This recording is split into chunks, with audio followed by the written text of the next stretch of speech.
Hi everybody, welcome to the Quarterdeck Arcade. Today I'm going to begin my journey on modding the T2 cabinet from Arcade1Up into my own personal Space Invaders cabinet with products from Buy Stuff Arcades, from Retro Shooter, and from Arcade1Up, the initial cabinet. So thank you for joining me on this journey. If you like this video, please hit the like button and subscribe to the channel.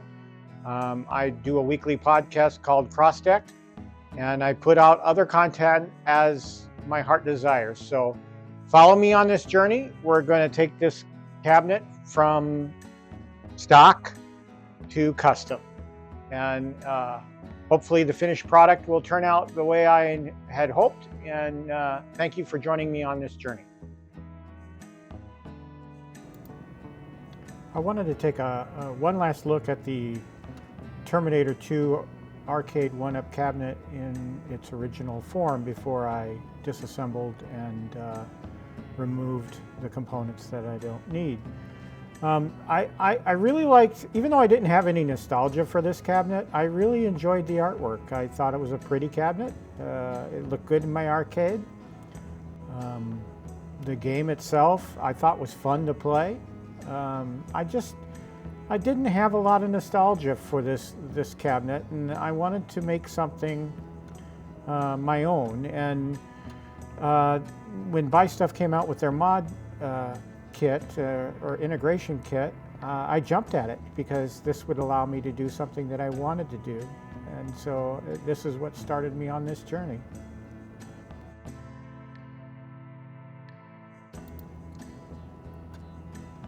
And before I started ripping this cabinet apart, I wanted to get one final gameplay session in.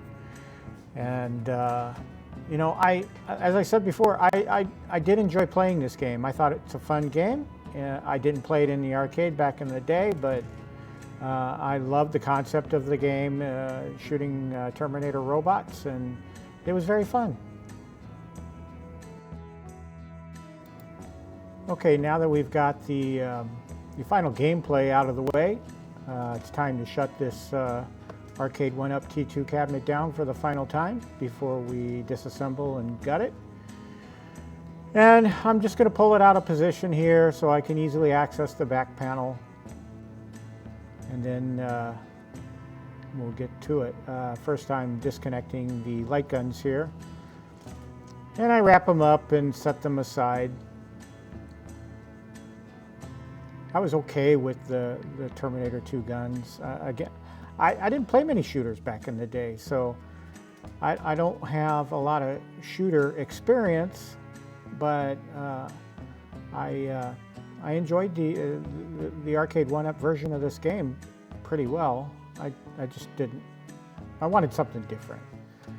So here I'm removing the control panel.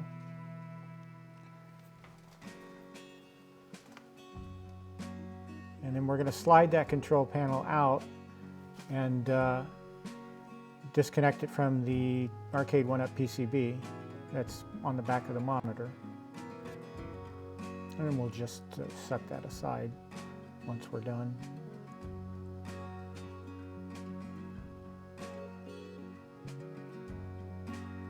And now we're positioning the cabinet. I'm going to position it so that I can get even better access to the back panel, and then take a screwdriver to it and remove that back panel so that I can get in and do what I need to do. At this point, what you probably should do is unscrew the L-shaped connectors that are attaching the monitor to the side panel that you intend to remove. What we're going to do is we're going to wind up removing the left side panel off of that cabinet. So at that point, you probably want to remove those screws. I didn't do it until after I had tilted the cabinet over. So I would highly recommend that you do that step before you tip it over, because it's probably easier to do in an upright position. So I'm getting the cabinet into position here to take off that side panel. And again, you'll see me later on have to go into the back and unscrew those L-shaped molded connectors that attach the monitor to the side panel. I actually think I do take quite enjoyment in building and tearing apart these things. I don't know what that is. I'm sure there's a lot of people out there that identify with me on that. Here you see me tug on it like, oh, I have to disconnect the monitor. So, yeah. I did take out the kick plate because that just kind of popped out, and I'll set that aside. That's going to be an easy artwork replacement there. Pretty straightforward. Actually, I unscrewed the monitor. I took that part out of the video. Oh well. But you see me remove that panel, and here what I'm doing is beginning the process of actually removing the T2 monitor and bezel, the 17-inch original monitor and bezel. So we're unscrewing the other side of those L-shaped connectors from the cabinet.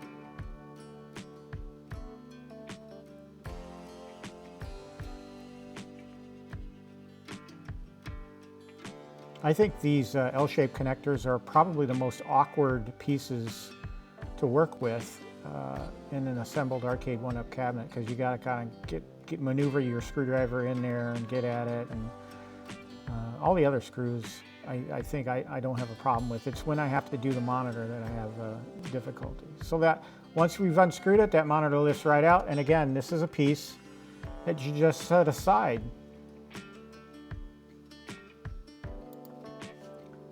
Once we've gotten the T2 monitor out, we're going to put the Buy Stuff Arcades 19-inch monitor with artwork on the bezel, Space Invaders artwork already on the bezel, and we're going to screw it into place. The bezel artwork is absolutely beautiful on this replacement, so thank you, Buy Stuff Arcades, for doing that for me. I really appreciate it.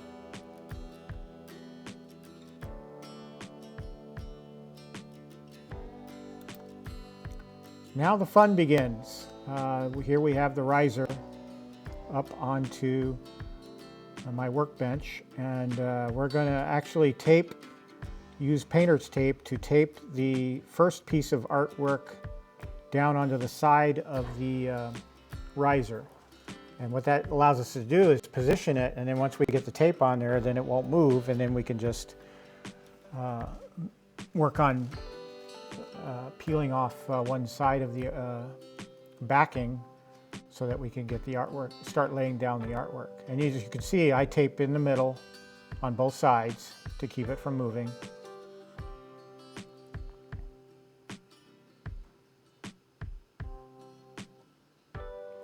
And then what we'll do is we'll peel off the backing here, and then what we'll do after I seem to be having a little bit of a problem here, but once you start getting that backing off, you gotta remove that backing. So you pull the artwork all the way back to the tape in the middle, and then you get a pair of scissors, and you just cut that backing off. Just double checking my lining here to make sure I'm all lined up, which is a heck of a time to do it when you already have the backing pulled off of the artwork. But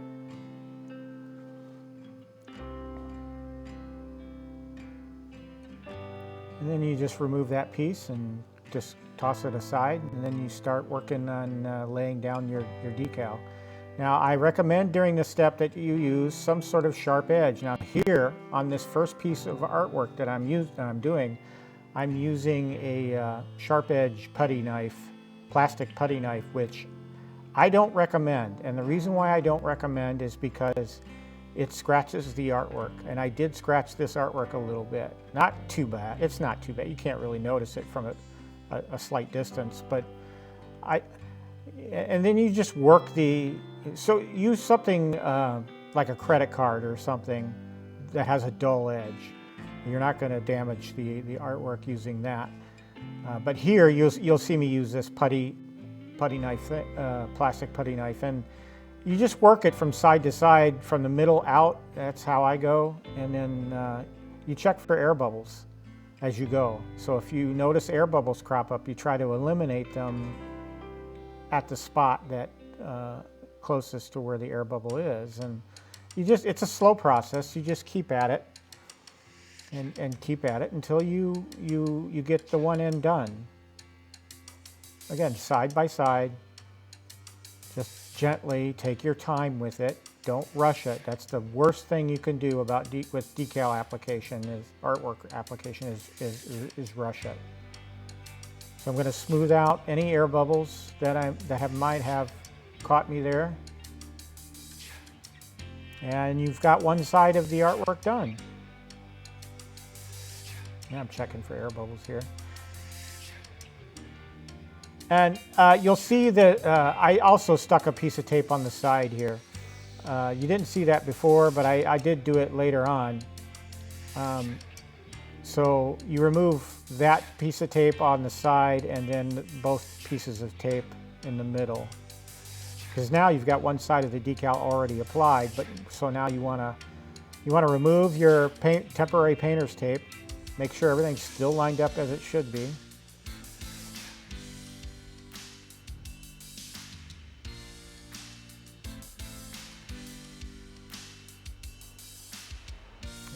And then we'll work on peeling the backing off of the other side of the artwork. That's about as simple as you can describe how to do the artwork. You tape it down the middle and then remove the backing from one side, cut it loose, apply it, then pull your temporary tape. So you can see here now I've moved to the credit card. This is actually a grocery store tracking card that they use.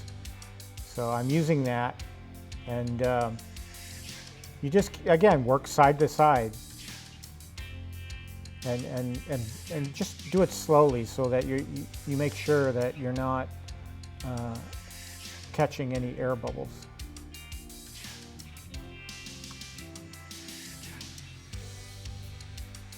I'm taking longer at this point in the video so you get an idea, in a sense, for how to apply the actual decal, because it's the same process for every piece. You'll see later on in the video that I kind of screwed up on the side panel, but we learn by doing, right? That's the largest piece I've ever had to reapply a decal on, and so the method I chose wasn't the best method, and I wound up requiring the assistance of my girlfriend to complete that. But we'll talk about that when we get to it. But here you see me finishing off with the second side of this piece of art and making sure that I work out any air bubbles. I'm going to trim. There's a little bit left over on the bottom, so I'm trimming that off here, and you can use an X-Acto knife for that. That's perfect for this purpose. It's very sharp and very exact. It's true to its name. So you want to work it slow here. Now here there were the riser, what do you call them? Riser feet, those little small things that were hammered into the bottom of the riser. I removed those on the other side of this riser because it was easier to trim, and then I could just put those little rubber feet back in. But you can do whatever you want to do, but for trimming purposes, it was easier for me to just remove them and put them back. So now we flipped it over, and we're going to do the other side.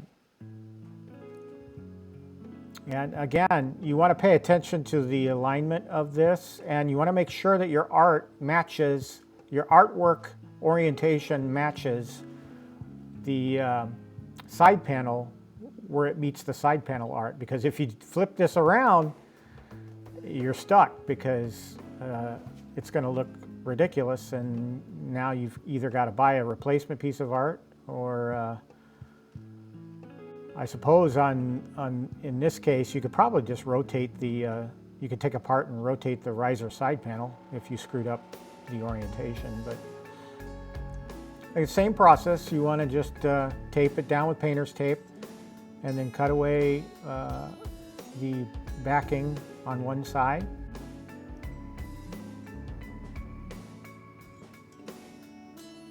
and then begin laying it down with your credit card or whatever smooth edge device that you want to use. And a card just works just fine. It works fine if you're just working out the air bubbles. And I'm going to try and speed up the clips of the decal application, because like I said, it's the same process for each piece of artwork. You just want to start from the middle and work your way out.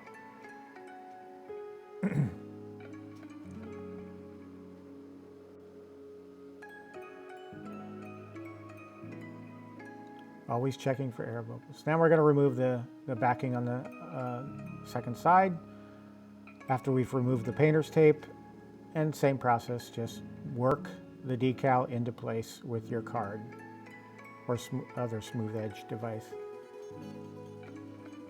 The key to this is patience and slow. So just make sure you're being patient. Set aside some time to work with this. Don't be rushed. If you've got someplace to go or someplace to be, don't start decaling your arcade cabinet.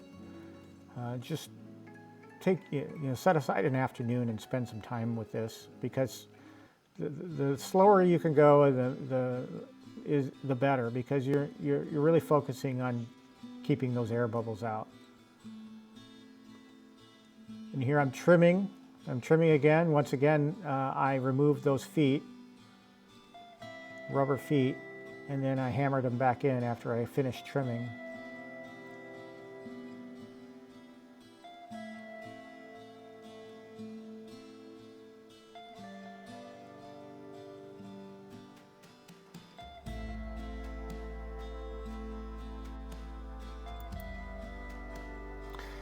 Here we move on to the front panel of the riser, and this is where I encountered a problem.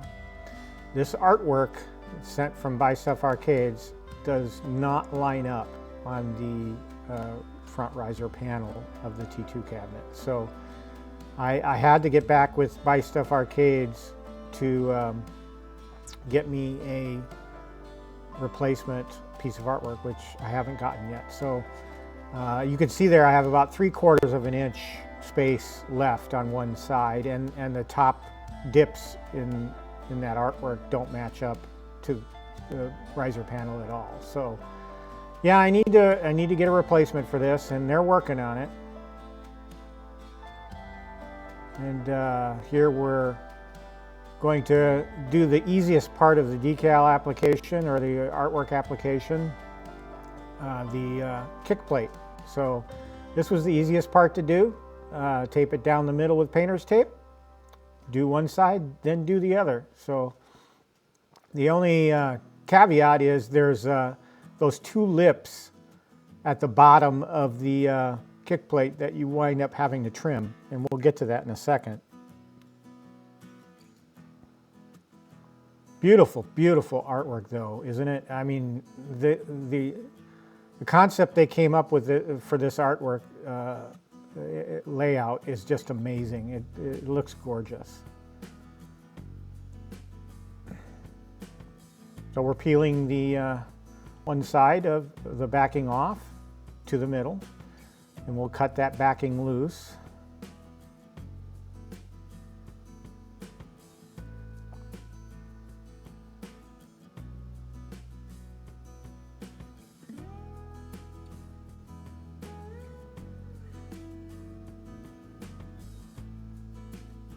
And we'll discard of that, and then we'll start working it in place. And again, take your time with it.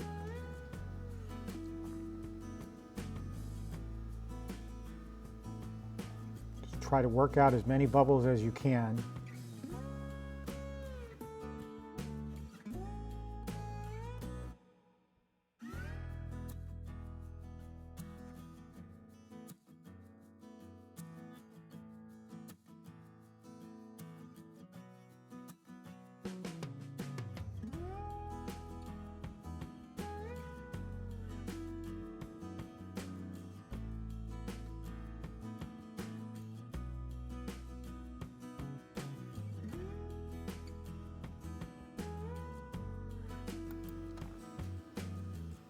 And now we'll move to the other side, and we'll take the painter's tape off.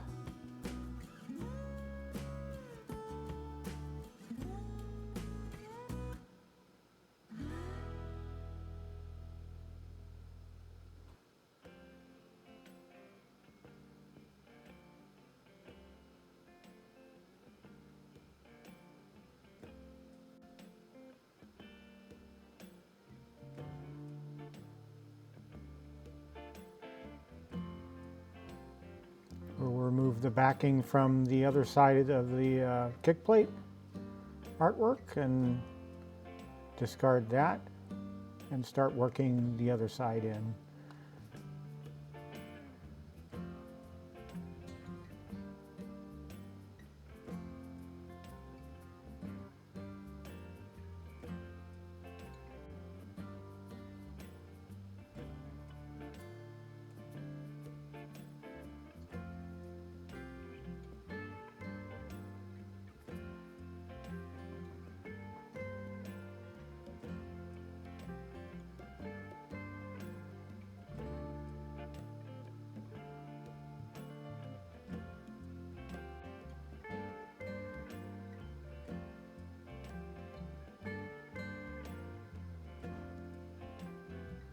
And we're working on air bubbles. Trying to make sure that we get all the air bubbles we can out of this. I'm not the best at doing this, so there are some air bubbles that are left behind, but you just do the best you can. And here you see me trimming. I'm actually trimming where those little notches are that seat this into the bottom of the cabinet. You want to cut the pieces of artwork out of that, so just a little bit of trimming here, not much.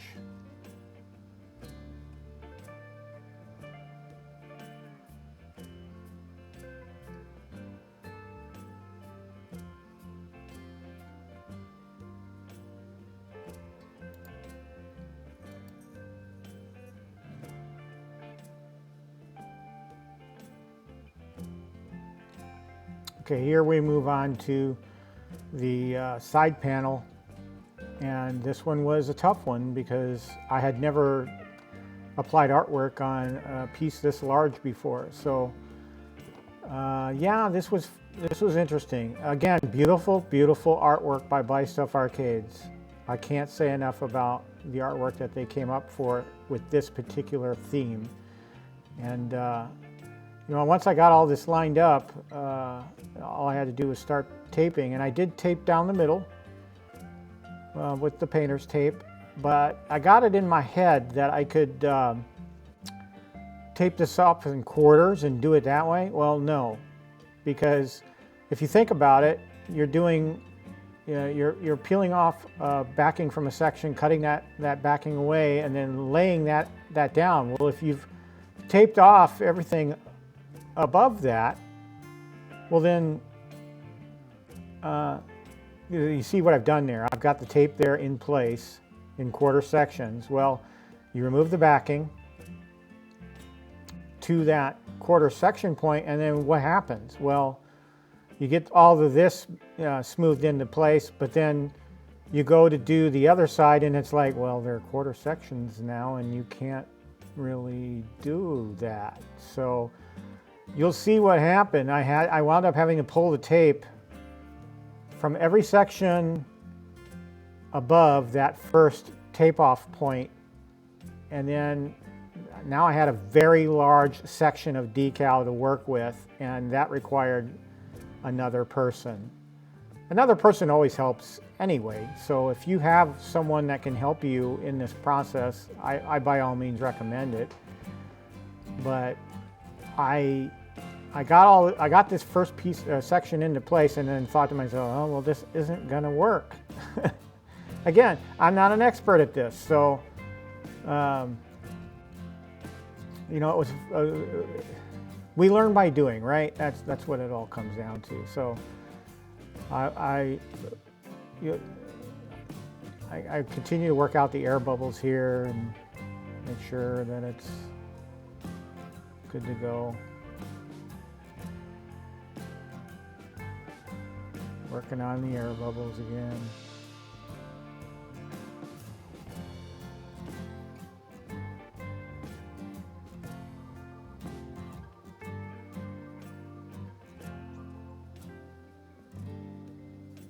Okay.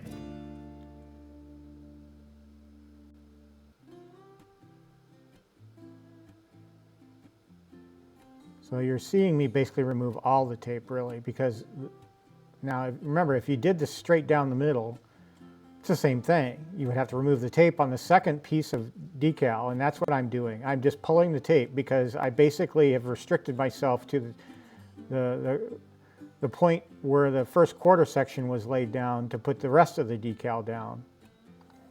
So I'm going to pull all this tape off. I even taped it up above to hold it in place. And while that might have been good to hold the artwork into place, it's not going to do us any good, you know, to apply the second portion of the decal. So I enlisted the help of my girlfriend. You'll see her hand in here a little bit, but you won't see too much of her. She didn't want to be in the video. That's okay. But she did help me. So I basically needed her to hold the artwork up while I smoothed. And that was her function, her purpose, and she served it well. But I think I'm explaining here a little bit to what I'm doing, and then we get to the point of peeling the backing off. And again, you got to peel all the way back to that quarter section where I first did my first tape off point, and that's how I restricted myself. So going forward, all you folks out there that are doing this, please just tape down the middle and do it from the middle out. So she's holding and I'm guiding it into place, and that was the best thing in the situation that I was in. And on this piece, I especially took my time because I was really worried about misalignment and air bubbles, but it turns out, you know, the painter's tape really does its job. It holds it into place on that first side application. So even when I got to this edge, you know, it just popped right into place. There's a little bit of trimming that needs to be done in my particular case, but that's what the X-Acto knife is for.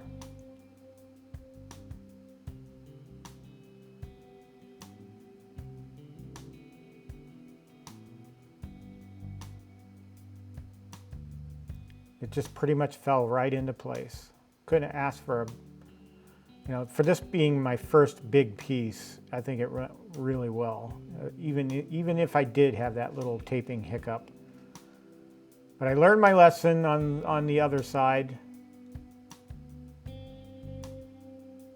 And any other artwork decal application going forward, I'm just going to stick to the middle rule.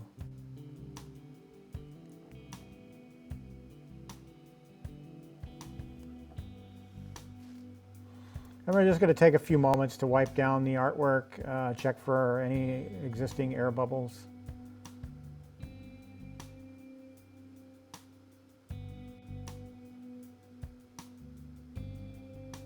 Now, I decided to take this opportunity to get my X-Acto knife out and then cut circles in where all the screw holes are.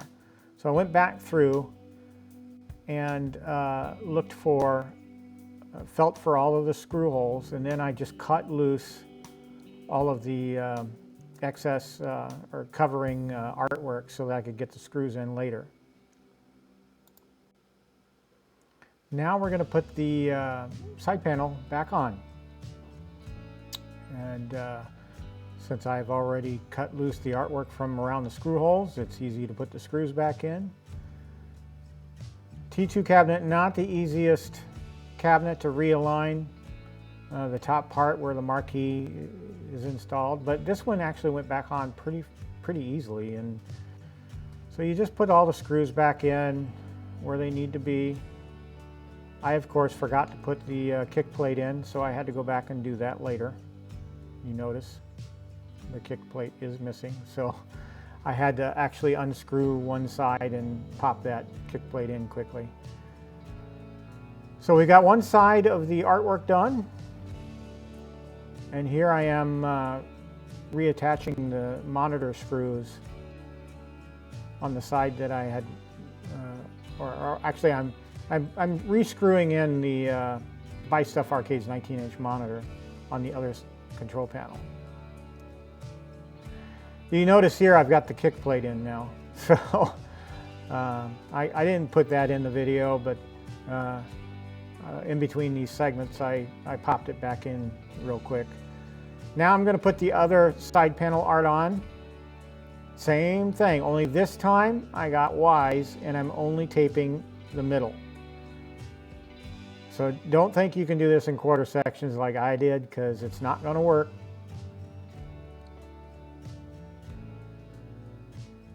Piece of tape on either side to hold it in, and maybe a piece of tape on the end to just hold it in the artwork in place on the end that you're not peeling first.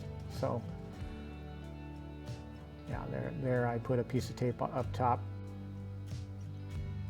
And you can see I'm doing this all by myself. I don't have my helper. So we peel the backing, and this is going to be a larger section that you're working with. So if you have access to a second person, by all means, use them, because this will help you. I managed on my own. Do I recommend it? Probably not. You can see how big a piece here I'm peeling. So having a second person there to hold that piece up while you're cutting away. See how awkward I am right now? So I'm trying to cut away the backing while still holding the artwork so it doesn't bend over and start attaching itself to the other side of the artwork.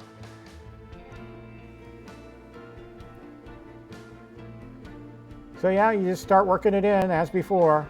Again, I'm holding this entire piece of one side of this artwork up on my own, trying to work this in, and I managed to do it. I was very proud of myself for doing it on my own. But I wasn't going to ask my gal to take time out of her day to come down and help me with this.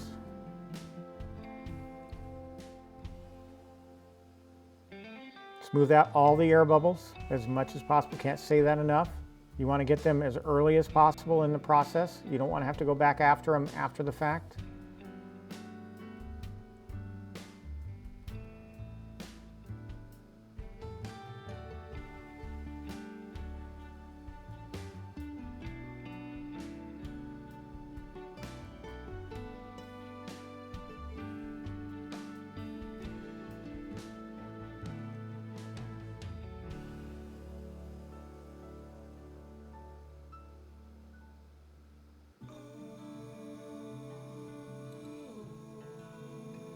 And then we'll peel that tape from the center.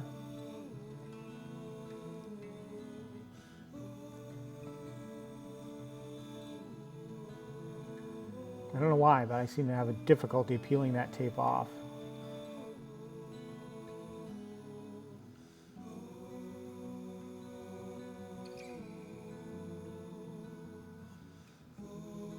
Okay, then we just lift up that other side. We pull the backing off from the other side.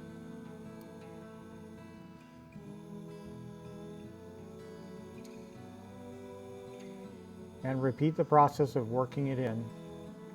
And we say goodbye to Arnold Schwarzenegger's artwork and image on the side of the cabinet forever.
Okay, once we've got the side art into place on the other side, we want to do the same thing we did for the other side, and that's to take an X-Acto knife to the screw holes.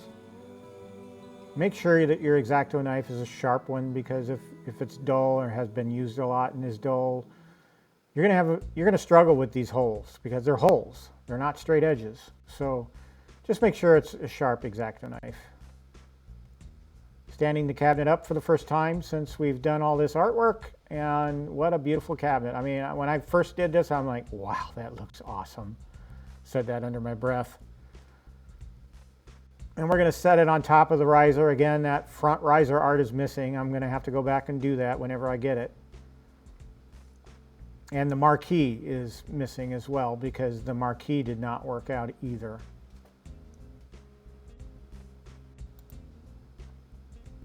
Now we're going to start making changes to the cabinet to make room for the retro shooter kit.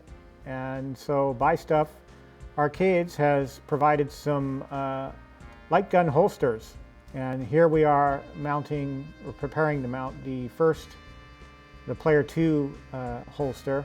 And here I highly recommend that you do one screw at a time, because that's the internal piece that's being held on those screws is a cross board that is on the inside. You don't want to do both, because then you're going to wind up, that board's going to be out of alignment, and then you're going to have a difficult time getting those screws back in. So do one at a time, screw that in, take out the second one, and then put the second one back in. It goes a lot smoother if you do it that way.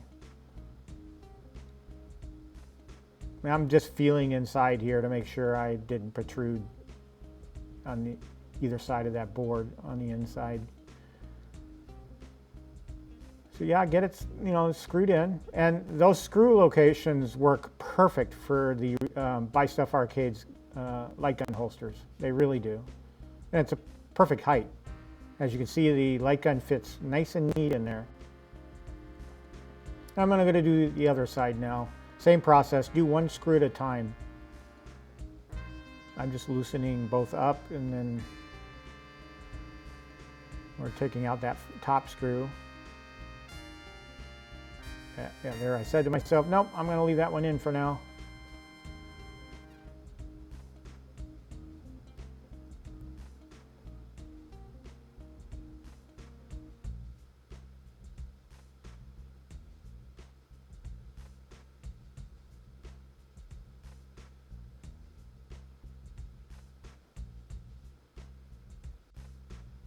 Now we're going to pop out that second screw and then put it back in with the holster in place.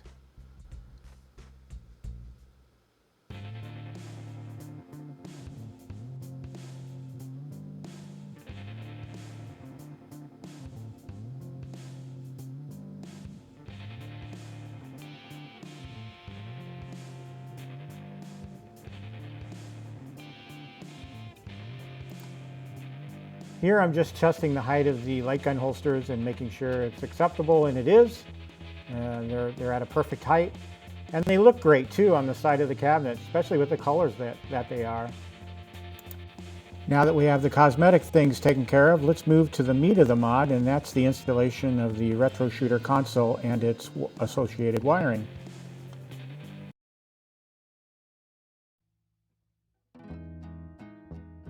There are several wires coming from the control panel, and when you receive this, and it's packaged beautifully by Buy Stuff Arcades, these cables will be nicely bundled and wrapped and taped to the bottom side of the control panel in its shipping box. I just have them undone here because I've had the cabinet previously. I've walked through the wiring myself, and but you have basically your marquee connection, and then you have speaker connection. You have a wire that goes to the HDMI board on the back of the 19-inch monitor. You have your power in, and you have a cable that goes to a three-way connector, which we'll get to later. I think this is perfect. The buttons are LED lit, so that will look amazing once all is said and done. So let's get started at putting this all together. All right, first things first, let's get this beautiful control panel into place. And what we're going to want to do is we're going to want to feed all of the cables into the back side of the cabinet. And then the control panel slides in nice and neat. So there you have it. And we're just going to bolt in the control panel.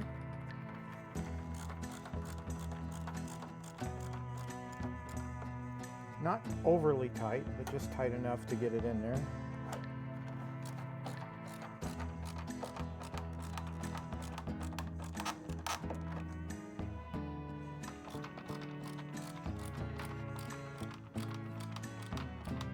Okay, so now we have our control panel mounted and ready to go. It's beautiful. Matches the cabinet really well. I mean, you couldn't get it any better than the way it looks right now. The bezel looks awesome up against it. So let's turn this thing around and get started on the wiring. What do you say? Okay, we've turned this thing around and we've put the control panel in, we've screwed it down. And as you can see, all of the wires that come from the control panel itself are now dangling and ready to be placed wherever we're going to place them. We haven't done anything as far as connections to the HDMI board yet, so we're just getting started here. Okay, one of the first things we want to do is we want to get, this is a mounting bracket for the retro shooter kit, and you can pretty much put it anywhere you want in here. You can mount it to the side of the cabinet if you want. I would just be careful about this, the screws. The screws are probably not going to penetrate the outside of the cabinet, but so my logical place to put it is down at the bottom, and I'll put it in the center just for organizational purposes. So you can put it, you know, wherever you want. I'm probably going to settle right about there. And then what I'm going to do is I'm going to pre-drill some holes and then get the screws in for those things. Okay, so as you can see, I have the mounting bracket for the retro shooter box in place. I've pre-drilled my holes and screwed it down to the G panel, and it's all set to go. I also have my retro shooter box itself, and one thing you should probably do before you stick this in there is to either take a picture or make note of where the connections are. So on the left side you will have your actual light gun connections. There's 3 USB ports. The first 2, gun 1 would be in this one, gun 2 would be in this one, and then this is where the control panel is going to plug into. So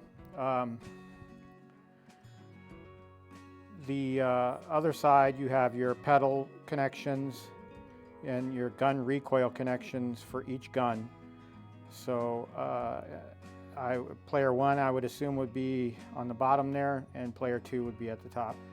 So just make a note of those connections, so because once you stick it in this mounting bracket, the labels are not going to be visible. Yeah, this thing is a devil to get in there, but once it's in there, it's in there, and we're ready to start getting ready for some connections. I think what I'm going to do next, though, is I'm going to mount my pedal holders, and I'm going to mount those to the back riser panel. And the reason being is when I'm not using the pedals, I want them to be basically out of sight, out of mind, and only pull, but easily accessible so that I can pull them out whenever I need to and use them. So this is where they're going to go. Okay, so we've mounted the pedal holsters to the back riser panel, and I try to make it as even as possible and level as possible, but it's not perfect, but it looks okay. So if it's a little off, I'm not going to worry about it. I just need something functional to hold the pedals. So that part is done. So we've got our box, our retro shooter box in. and our pedal holster is ready, and our gun holsters have been previously mounted. And just to show you where the gun holsters are mounted to, you can see the 2 screws on either side. See, here's the panel divider. And then you got the 2 Arcade1Up screws, and we just reused them. We repurposed them. So I just popped those screws out and popped on the holster and attached them. So all of our accessory holders are in place, and we're ready to proceed with wiring.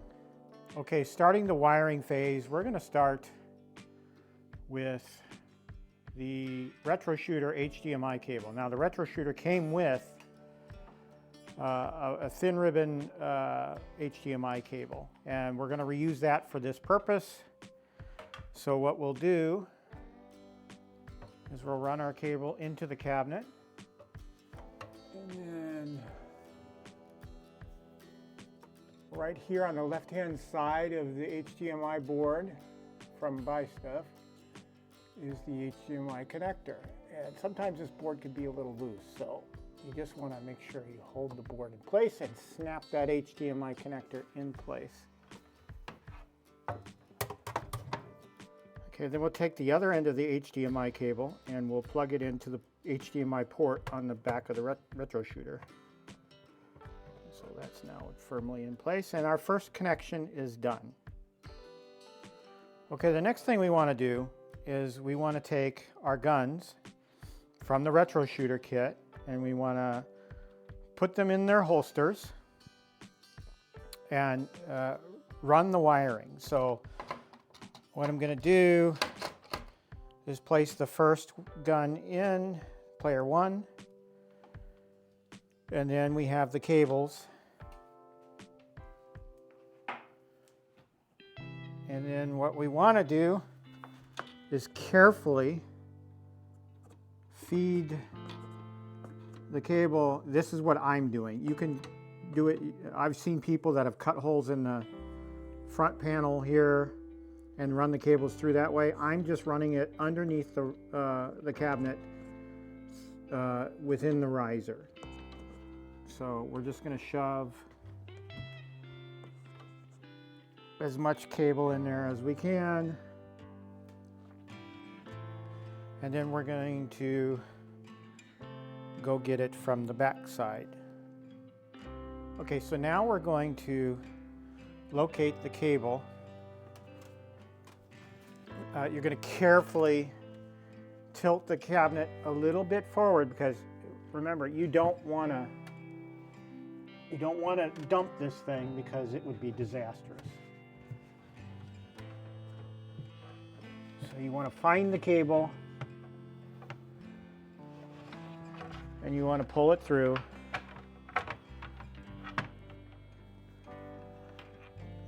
And you just pull through enough that you can make your connections, and then let the cabinet settle down. So there we have the first gun wire pulled through. The next, after we've routed our player 1 gun underneath the cabinet, we want to go ahead and connect it to the RetroShooter kit. We'll connect the gun first. The feedback cable we'll leave undone for now. The gun recoil we'll leave disconnected for now, but we'll plug the player 1 gun into the first USB socket on the RetroShooter kit. And then what we'll do now is we'll go get the second player 2 gun, the blue one, and then we'll do the same thing, rinse and repeat. Okay, so we have the player 2 blue gun, and we're going to slide that into its holster. And we're going to do the same thing we did for the first gun, and we're going to run the cable underneath by carefully lifting the top portion of the cabinet back. You don't want to tip this thing, so I strongly advise, if you have the ability, have 2 people, have somebody stand by and hold down this riser for you. But again, we're going to shove as much cable as we need to into the bottom part of the riser, and then we're going to pull it through. Okay, from the back side now, we're going to do the same thing. We're going to carefully lift the cabinet, and we're going to reach in for the player 2 cable, which I've just located. And we're just going to pull through enough that we can make this connection. Later on, we're going to disconnect these connections that we're making so that we can run the cables through the back panel. But that would be kind of like a final step. But again, leave the recoil disconnected for now because that's going to be connected differently. Okay folks, so the next step is we're going to place our pedals, and then we're going to plug those into where they need to go on the retro shooter console. Again, this is going to be a situation where we're getting them connected now, but then we're going to probably pull these cables later when we're ready to put the back panel on and run them through an open space in the panel so that we can reconnect them. So for now, we're just going to drop and move these cables off to the side. Move that one off to the side. We'll put one pedal in this holster, and we'll put the other pedal in that holster, and then your 2 pedal connections are on opposite ends of the right side of the retro shooter. So for player 1, we'll plug it in there. And then for player 2, we'll plug it into the top button. These 2 inside holes or connections are for the gun recoil connections, which we'll get to it in a moment. Okay, so the next step in our connection process, our cable connection process, is we're going to locate the white USB cable coming from the control panel, which would be the longest white cable, or should be. So we're going to take the white USB cable and we're going to plug it into the only remaining USB port on the retro shooter, and that's on the left side at the at the top of the console. So we'll plug that in there, and that connects the control panel to the retro shooter. All right, next in the cabling of the Buy Stuff Arcades integration kit with retro shooter is we're going to be taking care of the recoil. Now remember, we left the recoil on the guns disconnected. We don't plug them directly into the retro shooter kit or retro shooter box. So what we want to do is we want to take the recoil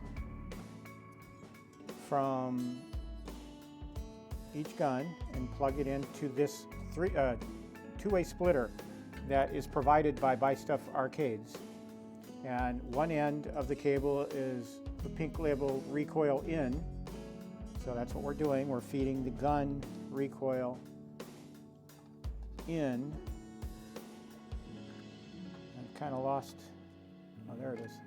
So here's the other gun recoil, and we'll plug that in to the other connection. So we have our guns completely connected to where they need to go, but now we have this cable that on the other end is a green label, letter A. And where does that go? That goes into a convenient switch. And this switch will allow you to turn recoil on and off if you so desire. So if you don't want to hear the gun recoil, you flip the switch, no more gun recoil. So we're going to plug the gun recoils. Again, BuyStuff matches the cables by color. So you've got one side of the cable green and then the other side on the other cable green. And we're just going to make that connection. So there we have it. We now have a switch in line. And then what this is going, the other end of this switch is going to go to the power brick that is the power brick for the original power brick for the retro shooter. So we'll set this aside for now, but that's how we take care of the gun recoil for now. Okay, if you're wondering about where we're going to put this switch, and I'm going to follow PD7's lead on this. Again, I used his video for reference to do this wiring, but if you're going to place this, it comes with a convenient sticker on the back, double-sided sticker, and then you can find a location generally that's probably easily reachable.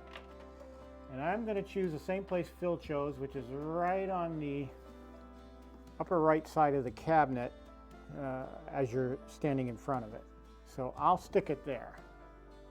So just to show you, I've placed the button here at the top right portion of the back, so I can reach it with my hand and flip it on and off.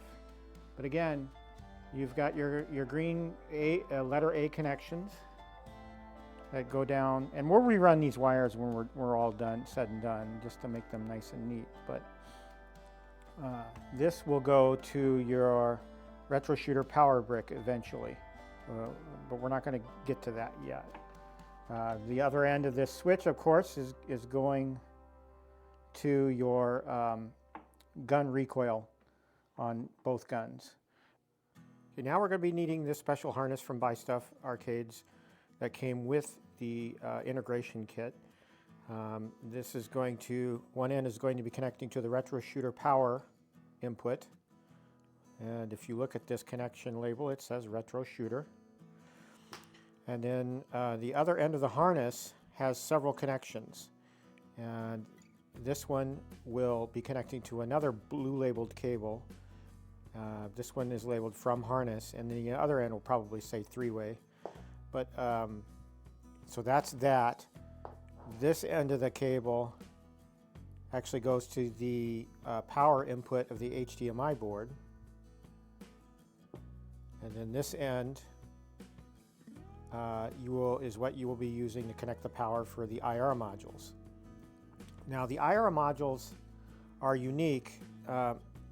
We'll cover that in a bit, but basically you'll do one of two things. You'll connect if you only have a 2-sensor IR system, then you'll be connecting your 2 IR module connections to this one port. If you have a 4-sensor system, then you'll get a splitter that you can connect to this, and then your 2 sets of IR module connections will go to that splitter. So let's get started on this, and we'll put this last complicated piece of wiring into place, and then the next thing we'll be doing is the IR module. Okay, first things first, we're going to be connecting the retro shooter end of this harness to the back of the retro shooter console into the power port. So let's do that. And the power port is right next to the HDMI port. So now that's done. And then what we're going to do next is connect some of the other ends. Connect some of the other ends of this harness that we showed you earlier. Next we have the orange connections. These are 2 connections that go to the HDMI board, which is right there. One is for power, one is for sound. And this white cable is coming from the bottom of the control panel, the BuyStuff Arcades control panel. And then this orange HDMI board power connection is coming from that harness that we just put into place and plugged into the back of the retro shooter console. So we'll first plug in the sound. Okay, and now we'll do the power connection for the HDMI board. All right, and as you can see, we now have the two orange cables. And then, let me reroute this real quick. I had that cable running around the back side, one of the support pieces of wood of the cabinet. All right, that's better. So the two orange cables are now connected. All right, so now we want to hook up the Marquee. So we've got the stock Marquee, the backlight, the original Arcade1Up backlight, and that's this cable right here. So that needs to be plugged into a source of power, and that's going to be a yellow labeled cable. I don't know if you can quite see it here. Coming from the control panel, there's a short cable that is labeled Marquee. It's a yellow label, and you will make that connection with the stock Marquee cable. And there you go, your Marquee is now powered. And next will be the speaker connection. You've got your stock Arcade1Up speakers. So we want to connect those to something in the new harness configuration. There is a cable that is green coming from the control panel that is labeled speakers. So what we want to do is, this is our source for audio for the Arcade1Up speakers, and we just make that connection. Again, the green speaker wire is coming from the control panel. So we've got our Marquee and our speakers now connected. Now we want to make our IR module connections. The Buy Stuff Arcade's 19-inch monitor upgrade kit comes with 4 infrared sensors. So what they supply for that is they supply 2 of these connection cables for power for those IR modules. It'd be 2 on the top, 2 on the bottom. So you connect all 4 of these to those modules if you have a 4 module retro shooter system, and then both of these ends, red powered ends, will connect to this splitter. So one of those red ends will go to one end of the splitter and the other will go to the other, and then this will connect to one of the harness connections marked for IR modules that I've previously identified. So now, if you only have the 2 infrared sensor solution for retro shooter, you don't need to connect all 4 of these. You only need one of these wiring harnesses. And we're only going to use one because I only have the 2 module system. I haven't gotten the upgrade from retro shooter. Eventually, if I do go for the 4 module system, I'll replace it. But for now, I only need one of these cables. So we're not going to need this splitter, and we're not going to need the second IR module cable. So we'll take this one right here, and we'll put it into our IR sensors in the 19-inch monitor upgrade. All right, as I've previously discussed, this is the 19-inch monitor upgrade, and you can see the mounted sensors. There's the first top sensor, the second top sensor, and then down below we have the 3rd sensor, and then the 4th sensor over here on the right. Now, I only have the 2 module system from retro shooter. So all we're going to do is connect the 2 top ones to power. We're not going to power these bottom 2 yet because I don't have the 4 sensor solution. Down the road I might go ahead and get that, and then I'll have to make this mod or this change if I acquire that 4-player or 4 module system. So what we want to do is we want to take each connection and connect it to the IR module. For you two module sensor people, you want to do the top two. All right, so we've got one done, and we need to do the second.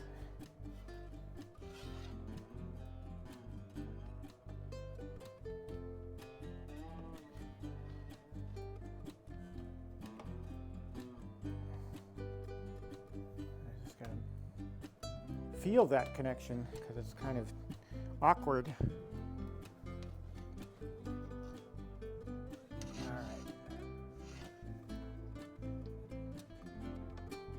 There we go. So now we have two wires connected,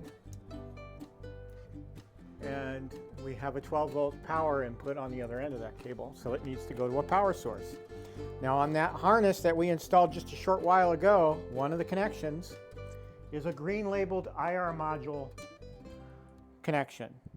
That's for power. Again, if you had 4 IR modules, you would connect that splitter to this end. But since I only have the 2 for now, I'm going to take out that splitter or not put that splitter in, and then I'm just going to connect the 2 IR sensors directly to that cable.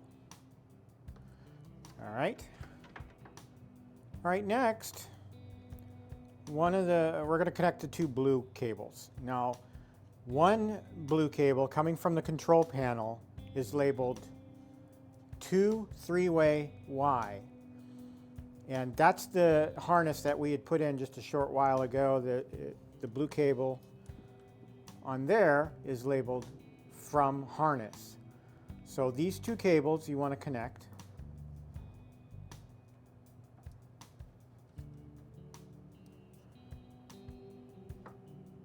And now you have the 2 3-way Y end from the control panel connected to the harness that we put in a short while ago that's labeled from harness. 2 blue labeled connections. All right, so now we need to connect our Arcade1Up power connection somewhere to the Buy Stuff Arcade's control panel to provide power.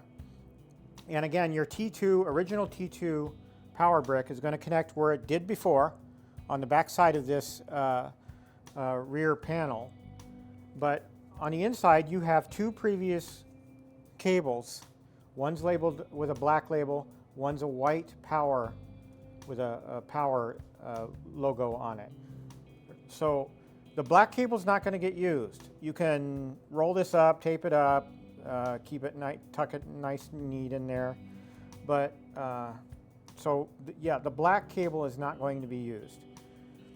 So we can just let that drop, and then we're going to connect from the control panel. From the control panel, there is a red labeled power in connection. So the Buy Stuff Arcade's custom control panel has a red labeled power in connection. And that's where this white cable coming from the back of the rear panel comes from. And for better cable runs, we can run it underneath one of the cross pieces of wood, and then we make that connection. So yes, now we have the power in from the control panel connected to the power supply from the Arcade1Up panel, rear panel. Okay, so next we want to get power to both the Buy Stuff Arcade's integration kit and to the gun recoil switch. So the original T2 power brick will plug in where it normally plugs into the back side of the back panel. The T2 power, or I mean the retro shooter power brick, however, will be plugging into the cable that is coming from the gun recoil switch that we mounted previously on the top side of the cabinet. So let's get that done. We'll set aside the retro shooter power brick, and we'll plug in the T2 power brick. And that's good to go. Now, coming from the switch that we mounted on top of the T2 cabinet is a red labeled power in cable.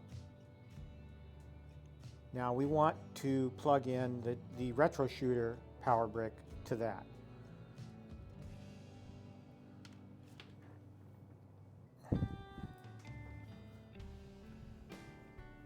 So we'll make that connection, the retro shooter power cable. And we'll plug it into our temporary power strip here. Okay, we've made all of the connections that we need to make. It's not pretty right now, but we're going to go back and clean all this up later and tidy it. But all of our connections are done. We've made all of the connections. When we get to around to putting the back panel back on, I'll show you what I did to run all of these cables. I intend to dress these cables a little bit nicer and organize them a little bit, because this sets off my OCD like you would know, like no tomorrow. I hate having wires all over the place, but we'll make it look good. Okay, I'm just thinking through. I'm thinking through the running of my cables, and I'm thinking what I want to do here. So you see I have the gun recoil switch mounted at the top, and I need to run those two wires. I can either run them in the back between the back panel and the support pieces of wood, or what I think I'm going to do is drill a hole right here and run those cables down through that hole inside the cabinet for a more neater look. So that's step number one.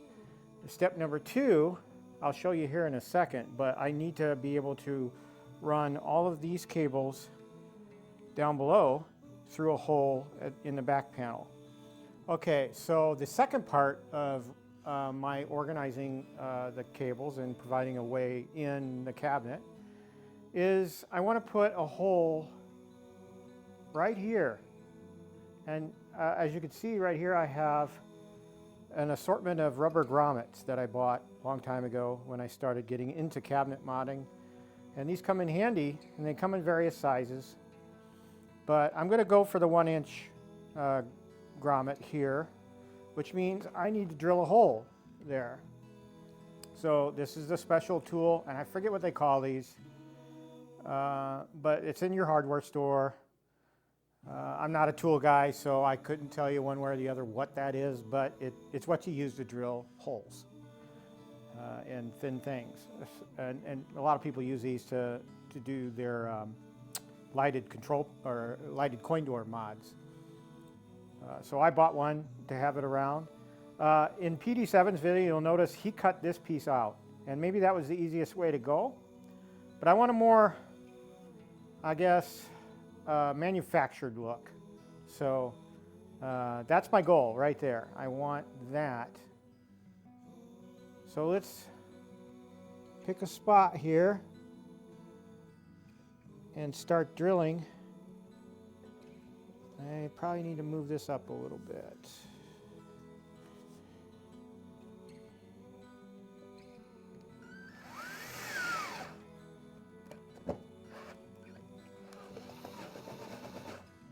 I don't have enough power in the drill. Okay. So we'll need to continue this later. In order to run these cables into the back of the cabinet, the pedal and the gun cables, I needed a hole. So I drilled a hole into the back panel, and I have some grommets that I use of various sizes that I use. So I put a grommet into the rear panel to feed these cables through. The only thing is, I don't know if it's going to be big enough with the grommet in there, so we're going to see here shortly. Well, I've got the back panel temporarily in place. I've run the wires through the grommet, and they all fit. Both pedals and both gun cables fit through that grommet hole. And it's a clean look. So I didn't have to saw apart the vent. I'm glad I didn't have to do that. Yeah, I think this is a much better look. The only thing that I'm troubled about is what to do with the pedal cables.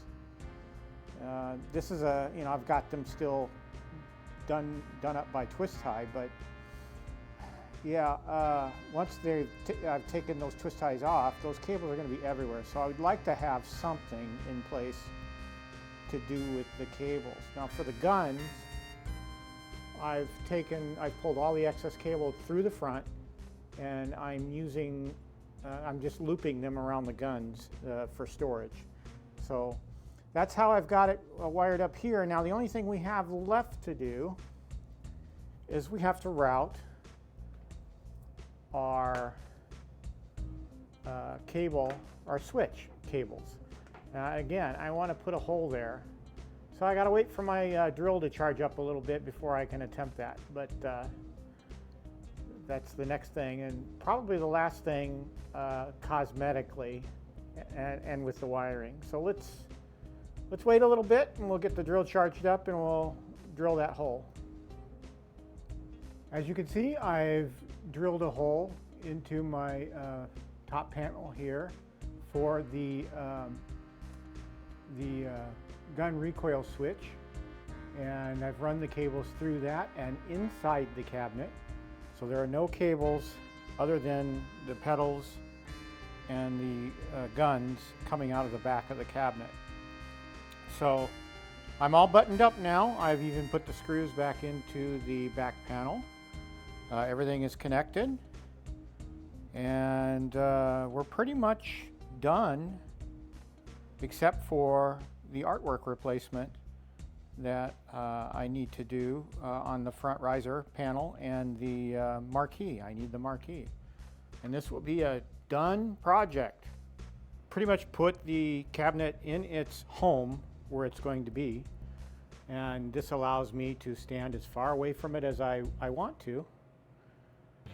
So I just need to run the power a little bit better and a little bit neater, but for now I've put it in place, all buttoned up and all put together. And let's just turn it on, make sure I kept all the connections. Yeah, it looks like it. So yeah, all I need is the front riser panel art and the marquee. The pedals are tucked away in the back, and when they're needed, we can pull them out. But yeah, I'm in love with this cabinet. I think this is my favorite cabinet. Well, we've gotten this thing all wired up, so now it's time to see if it'll actually work. So let's get ready to turn it on here. I will say I did disconnect the marquee LED light because I did not want I don't have the marquee yet, so I didn't want the light from the backlight panel to blind the camera. So I've disconnected that for now. So let's go ahead and fire it up, see what happens. The LED buttons light up right away. That's good. That's a good sign. The 19-inch monitor upgrade from Buy Stuff Arcades. That appears to be working. I'm getting the screen from the Retro Shooter console. I did hear an audio click, so the speakers do sound like they're connected. And we should be getting the Retro Shooter splash screen here shortly.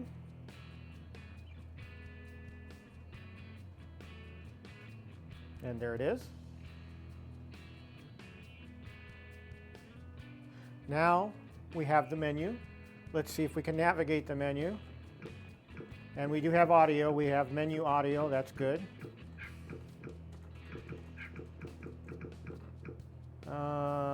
Let's bring up the side menu here. I have my recently played. I have a search, A to Z, 3D games, three-quarter player or 3 or 4 players, Lightgun games. That's good. So we're able to navigate here.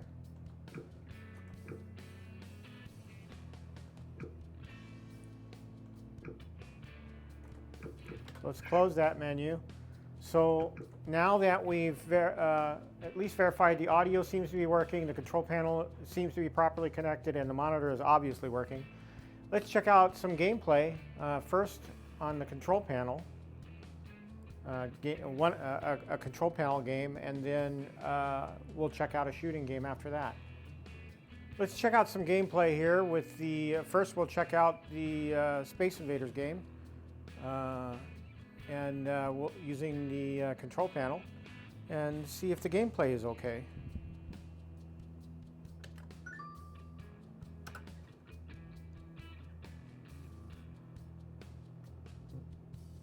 Turn the audio up.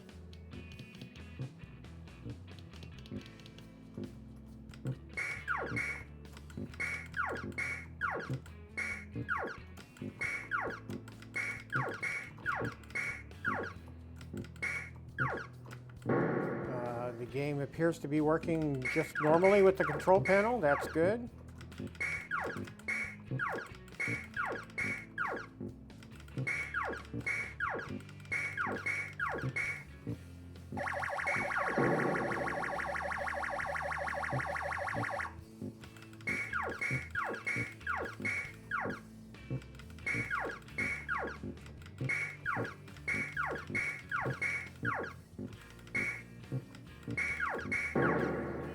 All right, aside from me sucking, the gameplay appears to be fine.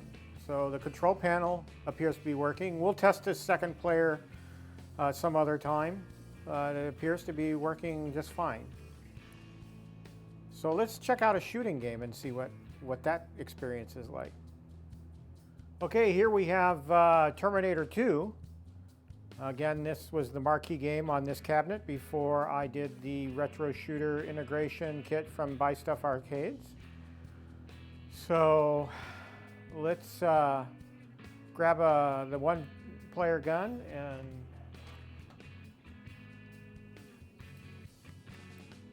I have the switch. I have the recoil switched off. There we go. Excellent. It's Judgment Day.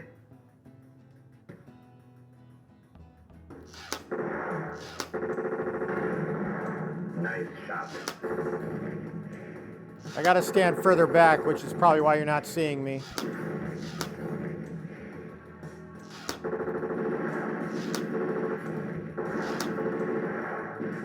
Excellent. I need to do some calibration here.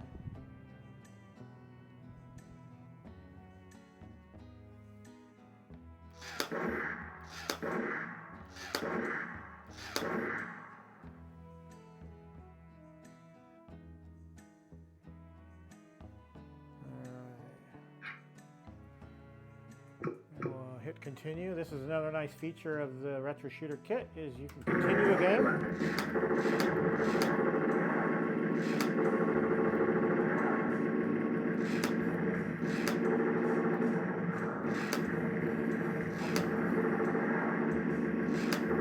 I have to stand pretty far back, and again, I only have the 2 IR sensors, and I just today ordered from Retro Shooter the 4 IR upgrade kit, so I'll be adding that to this cabinet and these guns soon, as soon as they produce them and send them out to me.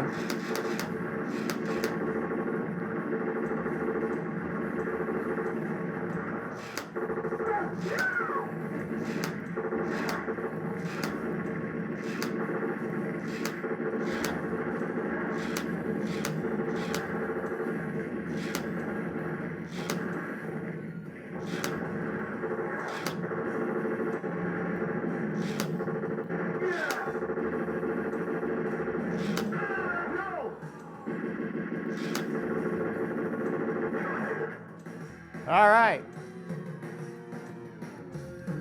Hurry up.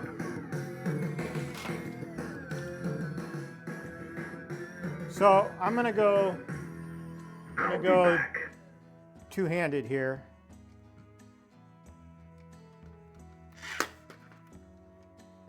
Excellent. It's Judgment Day.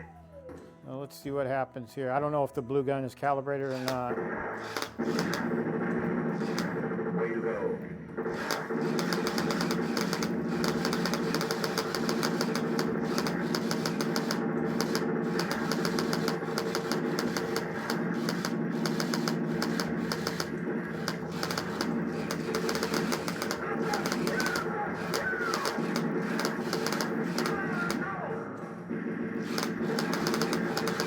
Like keeping track of two guns is hard.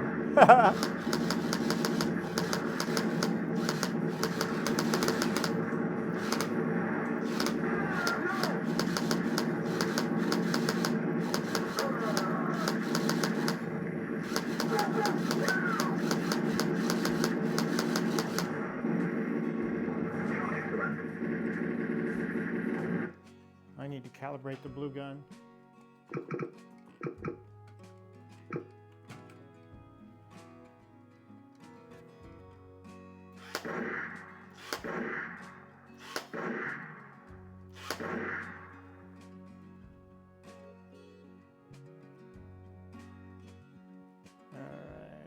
Exit. Continue. Let's go. Excellent. Coming. Excellent. Let's go. Excellent. Excellent.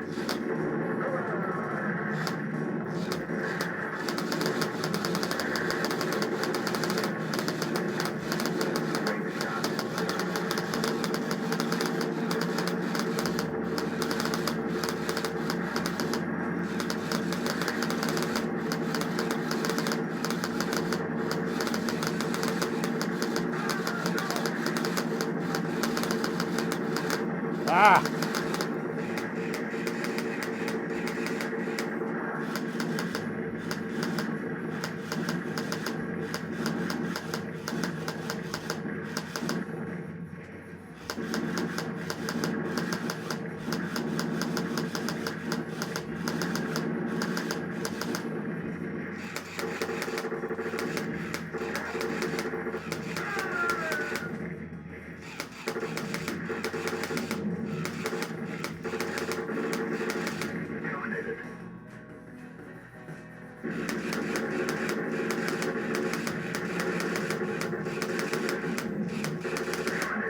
Okay.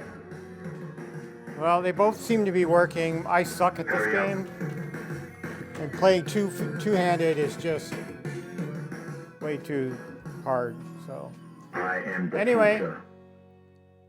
Gameplay on both the control panel and the light guns appears to be going pretty well, so. Yeah. I'm really happy with this system, and as soon as I get that 4 IR kit, I'm going to put that in using that splitter that I showed you earlier in the video, and then I think my accuracy will be a lot better. So again, I have the 2 sensors on the top and I have the 2 sensors on the bottom. So these 2 are not connected right now, but they will be as soon as I get that kit from Retro Shooter.